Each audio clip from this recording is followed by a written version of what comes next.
할렐루야. 아멘. 오늘도 우리의 예배를 받으시는 하나님께 찬송과 영광과 존귀를 올려드립니다. 아멘. 성경은 하나님께서 살아계심을 증거하며 살아계신 하나님으로 자주 표현하고 있습니다. 여호수아 3장 10절에 보면 여호수아가 이스라엘 백성들과 함께 요단을 건너기 전에 이스라엘 백성들에게 살아계신 하나님이 너희 가운데 계시다고 말씀하고 있습니다. 아멘. 기드온은 사사기 8장 19절에서 미디안 족속을 하나님의 능력으로 멸하고 미디안 왕들을 죽이면서 여호와께서 살아계심을 두고 맹세한다라고 하면서 자기의 강한 결단을 표현하고 있습니다.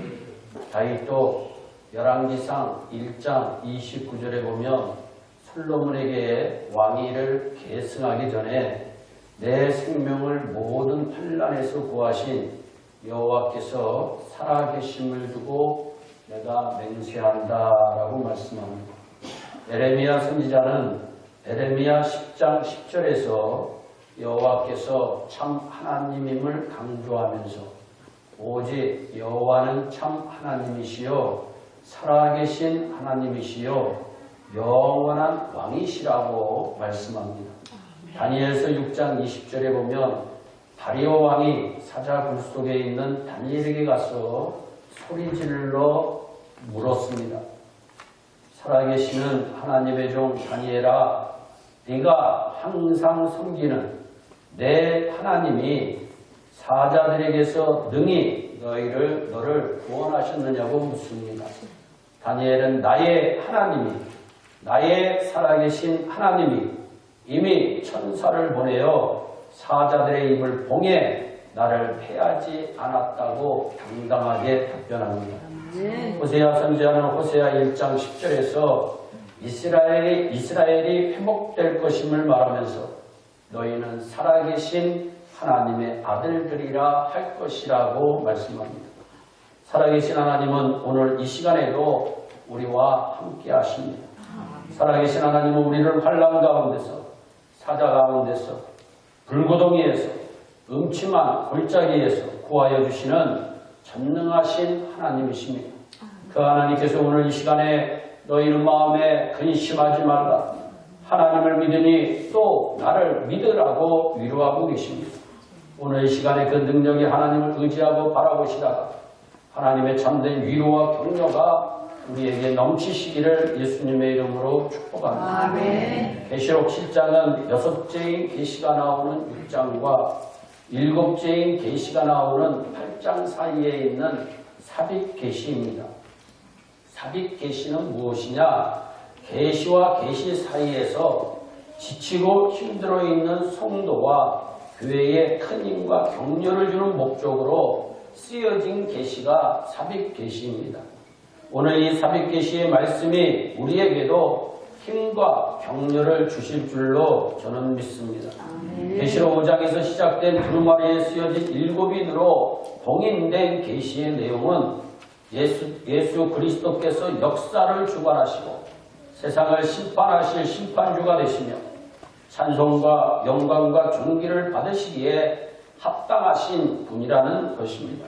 첫째인부터 6재인까지의 내용을 간추려보면 첫째인은 강력한 정치 지도자들, 거짓 그리스도들이 등장하여 자기 세상을 만들려고 사람들을 이용하는데 사람들은 그것도 모르고 헛된 야망에 끌려 이용당한다고 하는 내용입니다. 지금 이 시대는 강력한 지도자들이 많이 대두되는 세상입니다. 시진핑도 강력한 지도자로 신문에서는 많이 얘기하고 있습니다. 러시아의 푸친 대통령도 강력한 지도력으로 사람들에게 얘기되고 있습니다. 강력한 지도자들이 나오면 트럼프까지도 강력하게 미국을 이끌려고 얼마나 노력하는지 모릅니다. 강력한 정치 지도자들이 나오면 주님이 오실 때가 가까이 왔음을 성경은 우리에게 알라고 말씀하고 있어요. 둘째인 계시는 사람들이 더욱 이기적이 되어서 갈등과 분열이 점점 심해지고 예수 그리스도는 이타주의적인 삶입니다. 나를 생각하기 전에 먼저 하나님을 생각하고 나를 생각하기 전에 먼저 상대방을 생각하는 마음이 예수님의 마음입니다. 그런데 마지막 시대가 되면 사람들은 다 자기뿐이 모른다는 거예요. 자기 가족, 자기 사업체, 자기가 하는 일 다 자기에게 중점을 두니까 갈등과 분열이 점점 심해지고 물질 문명이 점점 더 발전할수록 사람들의 정신세계는 더욱 황폐하게 될 것이라고 하는 내용입니다. 셋째에는 자연환경의 파괴로 인해 지구촌 곳곳에 기근과 흉년이 들어 농산물 가격이 폭등해진다고 합니다. 즉 식량의 공급과 배급이 원활하지 않아 먹고 사는데 아주 힘든 세상이 될 것이라고 하는 내용입니다. 넷째는 곳곳에 전쟁이 발발하여 인명이 살상되고 땅은 크게 황폐해질 것이라고 하는 것입니다. 즉 전쟁으로 인한 치안의 부재로 지구촌에는 사망의 기운이 가득하게 될 것이라고 하는 내용입니다. 다섯째는 어떻게 이렇게 힘든 세상에서 성도와 교회는 예수 그리스도와 복음 때문에 고난을 받아 순교자들이 많이 생기게 될 것입니다. 그럼에도 구원받을 백성의 수가 완전히 채워질 때까지 하나님께서 이 땅의 백성들에게 최종적인 심판을 보류하신다는 내용이 다섯째인 계시입니다. 여섯째인 계시는 하나님께서 예정하신 순교자의 수가 다 채워졌을 때 어린 양 예수님께서 재림하셔서 세상을 고통스럽게 만든 모든 악한 자들을 최종적으로 심판하신다고 하는 내용입니다. 그 최종적인 심판의 날을 6장 17절에서는 진노의 큰 날이라고 표현합니다. 예수님께서 재림하시는 날까지 예수님을 믿지 않고 자기 마음대로 살았던 자들에게는 지금까지 경험하지 못했던 최고의 진노가 내린다고 하는 뜻입니다.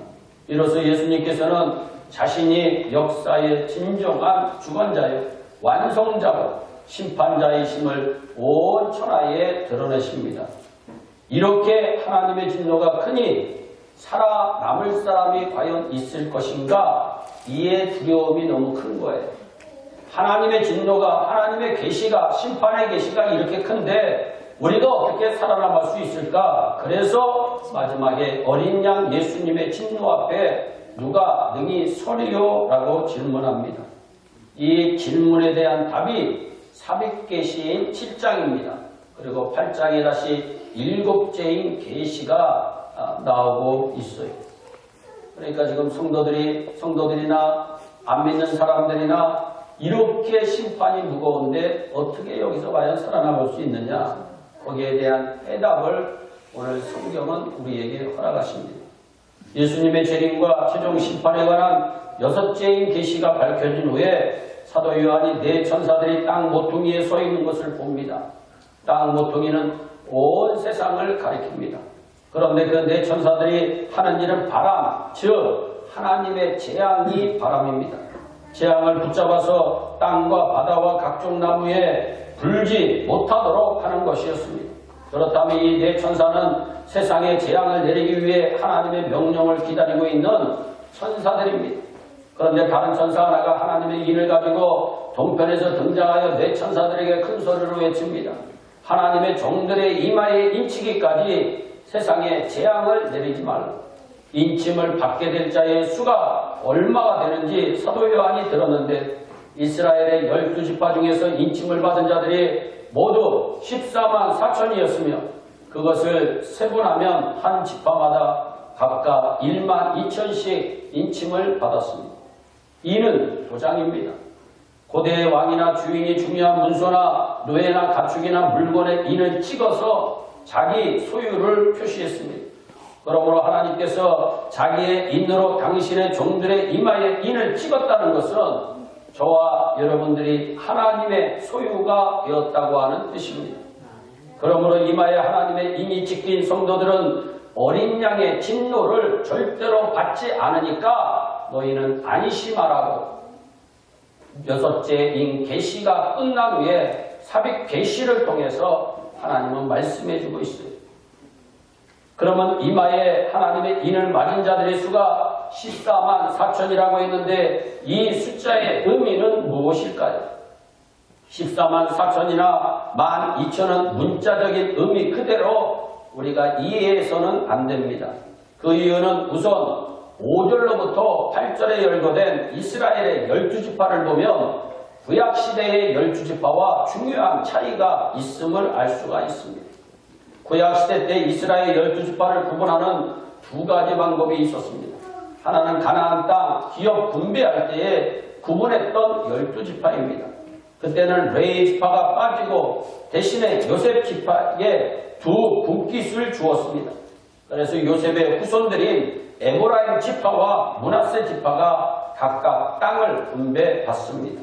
다른 하나는 야곱의 12아들의 후손들로 지파를 구분하는 방식입니다. 이때는 레위 지파가 들어가는 대신에 에브라임과 므낫세 지파가 요셉 지파로 합하여 한 지파로 구분했습니다.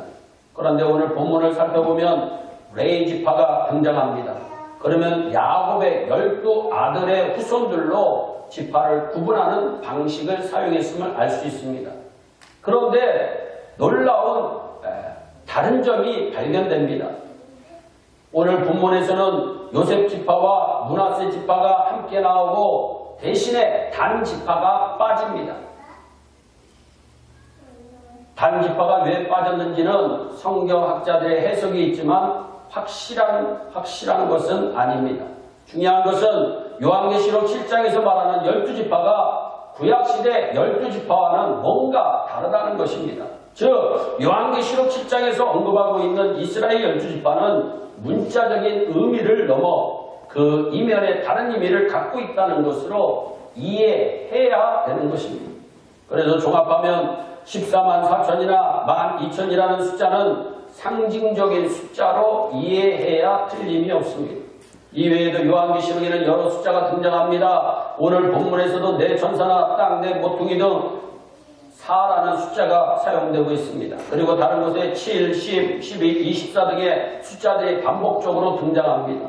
이 같은 숫자들은 대체로 상징적인 숫자들로 봐야 합니다. 그 숫자들의 이면에 담긴 뜻을 해석해야 하는데 12,000이나 14만 4천도 마찬가지입니다. 신천지와 같은 이단들은 14만 4천을 자기 종파에 속한 자들의 숫자라고 이야기합니다. 그래서 그들만이 구원을 받는다고 강조하는 게 신천지입니다. 혹은 14만 4천 명이 혹시 넘을 수도 있으니까 거기다 한 자리 더 깔았습니다. 혹은 14만 4천은 자기 종파의 핵심 일꾼들의 숫자인데 그들만이 하나님의 심판전에 먼저 휴거된다고 얘기하고 그리고 나중에 새하늘 새 땅 즉 신천지가 도래하면 그들이 지도자가 되어 만국을 다스릴 것이고 그들로 통해서 하나님의 나라가 다가온다고 이야기를 하고 있습니다. 이처럼 이단들은 하나같이 이 숫자를 문자 그대로 해석을 합니다. 그래서 문자 그대로 해석하는 집단은 다 이단입니다. 문자로 해석할 수가 절대로 없는 것입니다. 우리가 동의하는 복음주의 성경학자들 대부분은 14만 4천을 신구약 시대를 통틀어서 택함받은 하나님의 백성의 총수를 가리키는 상징적인 숫자로 해석하고 있기 때문에 저와 여러분들은 14만 4천이나 12,000을 상징적인 숫자로 해석하시기를 진심으로 부탁을 드립니다.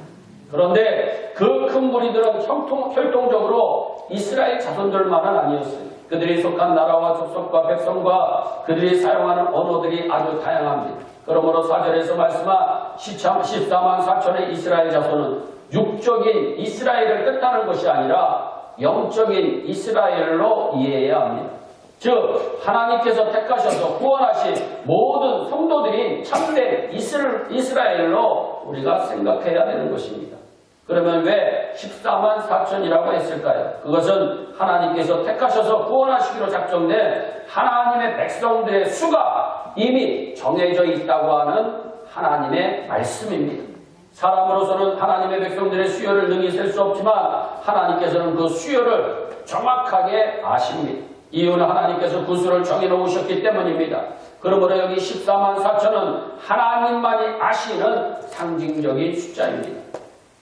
하나님께서 정해놓으신 수 안에 들어있는 자들이 되시기를 예수님의 이름으로 축복합니다. 14만 4천의 사람들 그 큰 무리들이 모두 흰옷을 입고 종려가지를 들고 성부 하나님의 앞과 어린 양 예수 그리스도 앞에 서서 큰 소리로 찬송했다고 말씀합니다. 자신들을 거룩하게 하시고 환난 가운데서 승리하게 하신 분이 바로 성부 하나님과 성자 예수님이시기에 그분들께 찬송을 올려드립니다. 그리고 그 찬송에 받아봐야 모든 천사들도 하나님께 엎드려 경배하며 노래합니다. 그때 24 장로 중에 하나가 사도 요한에게 묻습니다. 이 흰옷 입은 자들이 누구며 어디서 왔느냐? 그 질문에 사도 요한이 반문합니다. 당신께서 아시지 않습니까?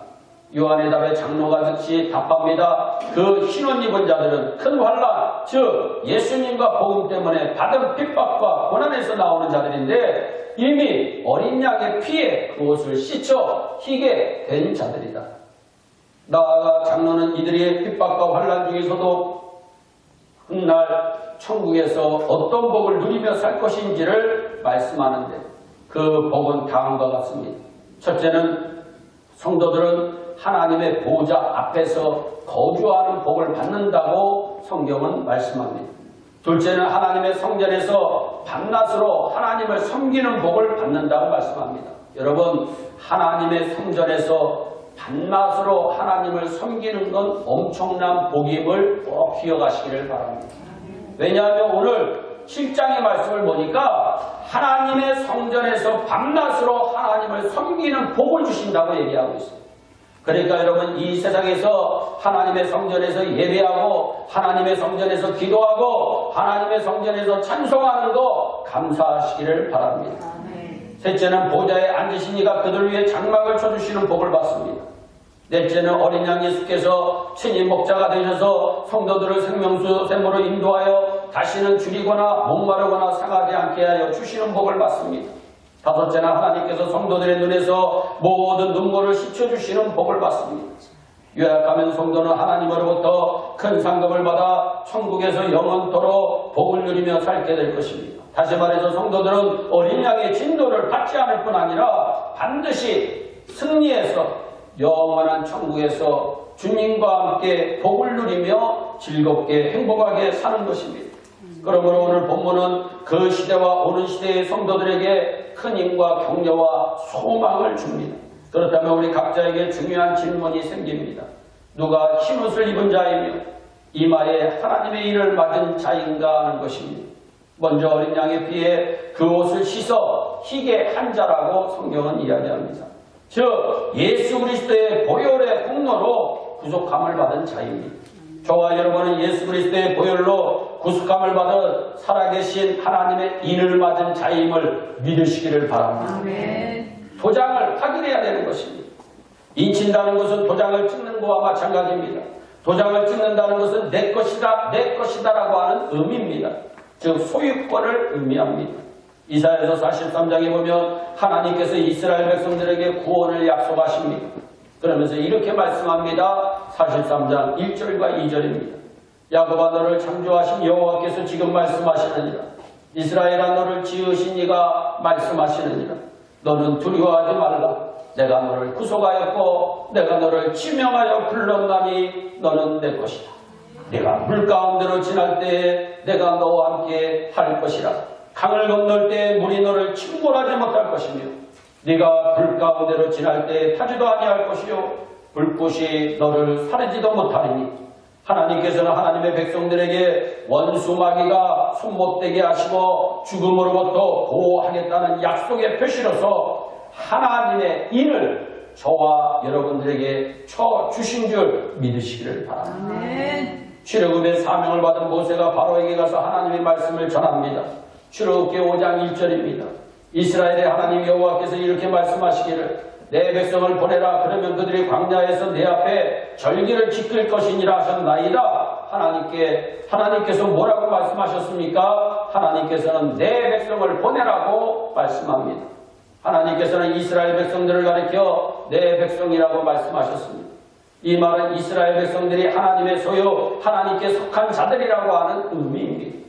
바로의 지배와 통치 가운데 있는 백성들이 아니고 하나님의 다스림 가운데 있어야 할 하나님의 백성이라고 하는 의미입니다. 하나님께서는 이스라엘 백성에게 분명한 소속을 알려주셨습니다. 어디를 가든 소속이 중요합니다. 내가 어디에 속해 있는가라는 소속에 의해 정체성이 결정됩니다. 학교에 속해 있으면 우리는 학생입니다. 군대에 소속되어 있으면 군인입니다. 정당에 소속되어 있으면 그 당원이 되는 것입니다. 인생은 어디에 소속하느냐에 따라 그 사람의 모든 것이 결정됩니다. 오늘의 교회를 새 이스라엘이라고 합니다. 하나님께서는 우리를 향해서도 내 백성이라고 말씀하십니다. 우리가 세상 속에 있지만 하나님께서는 우리를 향해 내 백성이라고 말씀하십니다. 우리는 하나님의 나라에 소속된 하나님의 사람들임을 믿으시기를 바랍니다. 그러므로 우리는 이 세상의 지시를 받으면 안 됩니다. 하나님의 지시를 받아야 하는 것입니다. 저와 여러분들은 하나님의 관리 대상자여 보호 대상자임을 믿으시기를 바랍니다. 하나님께서 이스라엘 백성들을 애굽에서 불러내시는 데에는 장소적 의미뿐만이 아니라 신분적인 의미도 있습니다. 우리가 구원받았다는 것은 단순히 교회에 나온다는 것만이 아니라 우리의 신분이 완전히 달라졌다고 하는 뜻입니다. 그러면 하나님께서는 왜 저와 여러분을 하나님의 것으로 삼으셨을까요? 하나님께서는 하나님의 백성으로부터 찬송과 영광을 받으시기 위해 저와 여러분들을 지으셨습니다. 하나님의 백성들에게 가장 중요한 것은 하나님을 섬기는 예배자로 사는 것입니다. 죽을 먹어도 하나님을 예배해야 합니다. 돈을 벌지 못해도 예배자의 삶을 살아야 합니다. 신자는 언제 가장 행복합니까? 예배가 살아있을 때 가장 행복합니다. 돈을 벌 때보다도 여러분 내 자녀가 좋은 대학 들어갔을 때보다도 여러분들이 예배드리는 가운데 하나님의 임재하심을 체험하며 하나님의 은혜가 폭포수처럼 저와 여러분들에게 임할 때 그때가 가장 행복한 것입니다. 아멘, 아멘. 예배가 예배답게 드려질 때 신자는 가장 행복합니다. 맛있는 커피나 빵을 마시거나 먹어서 행복한 것이 아닙니다. 맛있는 밥을 먹어서 행복한 것이 아닙니다. 돈을 많이 벌어서 행복한 것이 아닙니다. 내가 출세해서 행복한 것이 아닙니다. 하나님의 백성은 예배를 예배답게 드릴 때에 가장 행복감이 찾아옵니다. 아멘. 우리는 예배를 드릴 때마다 내가 어디에 속해 있는가를 확인해야 합니다. 예배를 통해 내가 하나님께 속한 백성이다. 하나님께서 공급하시고 하나님께서 책임지시는 백성이다. 이거 확인하시기를 진심으로 부탁을 드립니다. 여러분 우리는 하나님의 인치심을 받은 자로서 하나님의 영광을 위하여 하나님이 기뻐하시는 일을 해야 합니다. 여러분 그래서 어떻게 우리가 정말 하나님이 나와 함께 하나님이 나를 축복하시는구나. 하나님이 인치셨어요. 이 지구상의 황인종이나 백인종이나 흑인종이나 어떤 족속을 불문하고 하나님의 인치심을 받은 하나님의 백성과 마귀의 표를 받은 사탄에 속한 백성으로 이 세상은 갈라져 있다는 거 꼭 기억하시기를 바랍니다. 그래서 하나님의 백성은 항상 마귀 즉 어둠의 권세와 싸워야 하기에 에베소 6장은 하나님의 전신갑주로 신자가 무장해야 함을 말씀하고 있습니다. 살아계신 하나님의 백성으로서 승리하는 길은 간단합니다. 하나님의 능력을 나의 소유로 삼으면 되는 것입니다. 아멘. 하나님이 주신 능력을 가지면 자신과 세계와 마귀를 이겨 승리할 수 있습니다. 우리는 어디에 가든지 살아계신 하나님의 자녀입니다. 그러므로 우리는 살아계신 하나님을 의지하고 하나님께 하나님의 능력을 오늘도 구해야 하는 것입니다. 주님 또 한 주간도 하나님의 능력 없이는 내가 살 수가 없습니다. 하나님 나에게 능력을 베풀어 주시옵소서. 나의 능력이 아니라 하나님의 능력을 베풀어 주셔서 이 세상을 승리하며 살아갈 수 있도록 복을 내려달라고 기도해야 되는 것입니다. 또한 지은 죄를 하나님 앞에 철저히 회개하는 자가 인침을 받은 자입니다. 내가 가로되 내 주여 당신이 할 일이다. 그가 나더러 이르되 이는 큰 환난에서 나오는 자들인데 어린 양의 피에 그것을 씻어 희게 하였느니라. 이것은 철저한 회개와 예수 그리스도의 피로 용서를 받는다는 것을 성경이 말씀하고 있는 것입니다. 예수님과 함께 십자가에 달린 행악자 중 한 사람이 얘기합니다. 예수여 당신의 나라에 임하실 때에 나를 기억해 주세요. 나를 좀 생각해 주세요. 라고 부탁을 합니다. 그때 예수님은 내가 진실로 네게 이르노니 오늘 네가 나와 함께 낙원에 있으리라. 아멘. 어떤 죄인이라도 주님 앞에 회개하면 하나님께서 친한 죄를 다 용서해 주시고 영원한 복을 우리에게 허락하여 주실 줄 믿으시기를 바랍니다. 요한일서 1장 9절과 10절입니다. 만일 우리가 우리 죄를 자백하면 그는 미쁘시고 의로우사 우리 죄를 사하시며 우리를 모든 불의에서 깨끗게 하실 것이고 만일 우리가 범죄하지 아니하였다 하면 하나님을 거짓말하는 이로 만드는 것이니 또한 그의 말씀이 우리 속에 있지 아니하니라. 그런데 인간적인 방법으로 죄를 씻을 수가 없습니다. 에레미야서 2장 22절입니다. 네가 잿물로 스스로 씻으며 수다 비누를 쓸지라도 내 죄악이 오히려 내 앞에 그저 있으리라 말씀하고 있어요. 잿물로 씻고 좋은 비누로 씻는다고 죄가 없어지는 것이 아니라 우리 주님 앞에 회개하는 자만이 예수 그리스도의 십자가의 보혈로 말미암아 사함받고 온전히 씻음받게 되는 줄 믿으시기를 바랍니다. 여러분 요한일서 1장 7절에 보니 그 아들 예수의 피가 우리를 모든 죄에서 깨끗하게 하실 것이다. 회개하는 자가 살아계신 하나님의 입맞은 자입니다. 이 귀한 믿음을 주신 하나님을 이 시간에 찬양하시기를 바랍니다. 사도 바울은 로마서 1장 17절에 말씀합니다.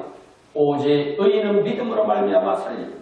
우리의 가장 큰 보화는 믿음입니다. 여러분은 믿음의 부자가 되시기를 예수님의 이름으로 축원합니다. 그래서 말도 믿음으로 하시고 생각도 믿음으로 하시고 일도 믿음으로 하시기를 예수님의 이름으로 축복하는 것입니다. 농부가 씨를 뿌릴 때에는 싹이 날 줄 믿고 뿌립니다. 또 김을 메고 밭을 갈 때에도 곡식이 익어서 추수하게 될 줄 믿고 땀을 흘리며 밭을 갈고 수고를 하는 것입니다. 오늘 여러분들이 무슨 일을 하든지 일을 할 때마다 주님의 이름으로 행하시고 주님의 이름으로 잘 될 줄 믿고 행하시기를 예수님의 이름으로 축복합니다. 그럴 때 주님은 말씀합니다. 너희 믿음대로 될지어다. 믿음은 곧 신자의 생명입니다. 오늘 살아계신 하나님의 입맞은 것은 바로 믿는 자의 것임을 믿으시기를 바랍니다. 사랑하는 성도 여러분, 봄이 되었습니다. 소생하는 계절입니다. 이 계절에 저와 여러분들이 하나님의 인치심 받았다는 거 감사하시기를 바랍니다. 그리고 하나님께서 주신 복을 누리며 주님의 소유된 백성으로 살아간다는 것에 대해서도 감사하시기를 바랍니다. 하나님께서는 살아계신 하나님의 인을 맞은 자들은 절대로 심판을 받지 않고 보좌 가운데 계신 어린 양이 우리의 목자가 되어주셨습니다. 우리의 눈에서 모든 눈물을 씻어 주실 것을 약속하셨습니다. 이 위로와 소망으로 또 한 주간도 승리하며 사시기를 예수님의 이름으로 축원합니다. 기도하겠습니다. 사랑의 하나님 참 감사합니다. 하나님 앞에 인침을 받았다는 것이 어마어마한 복임을 다시 한번 묵상해 봅니다. 하나님께 나아가는 자는 두 가지를 반드시 믿어야 됩니다. 하나님이 지금도 살아계신 것, 하나님께 나아가는 자에게 복 주심을 믿어야 한다고 말씀하신 아버지. 하나님, 우리는 하나님의 인침을 받은 자입니다. 하나님의 살아계신 인침을 받은 자입니다. 오늘도 보호하시고 오늘도 은혜 주시고 하나님 남은 인생 살아갈 때마다 주님과 함께 동행하며 승리할 수 있도록 은총을 베풀어 주시옵소서. 감사하고 예수님의 이름으로 기도하옵나이다. 아멘.